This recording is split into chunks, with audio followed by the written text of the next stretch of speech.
I've had some interesting feedback regarding the last reel I put out about trust.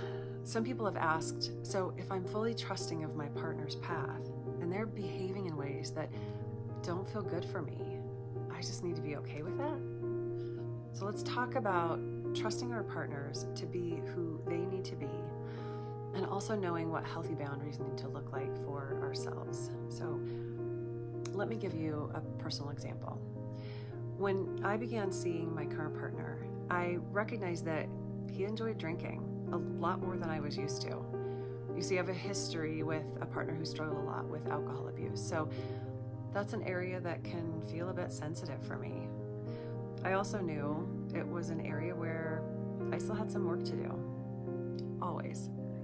So when I approached my partner about this, I knew I needed to approach him without judgment. Because if I came from a place of judgment, number one, it would arouse his natural defenses, and I'd be much less influential than I could be. I also know from studying loads of research on relationship over the past 20 plus years that me believing that my partner's behavior is the main problem in our relationship is going to set me up for failure. That attitude is related to contempt. And I'll share more about contempt later, but suffice it to say, it's the strongest predictor for relationship failure. So when I spoke to my partner, I assured him that I will never ask him to not drink, and drinking is his choice. And there are plenty of great people who drink and people who don't mind when their partners drink. And while, yes, alcohol is related to a lot of relational issues, drinking by itself is not inherently a bad thing, relationally speaking. I also let him know that it's not something I want much of in my life, based on my personal experiences and preferences. And it's not something I want to bring into my kids' lives.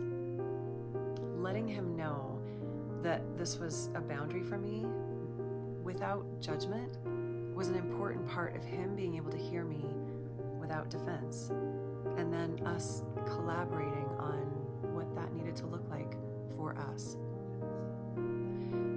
There's a big difference between ultimatums and boundaries. Ultimatums are rigid and oftentimes filled with judgment, and they don't really consider the other person's perspective or priorities.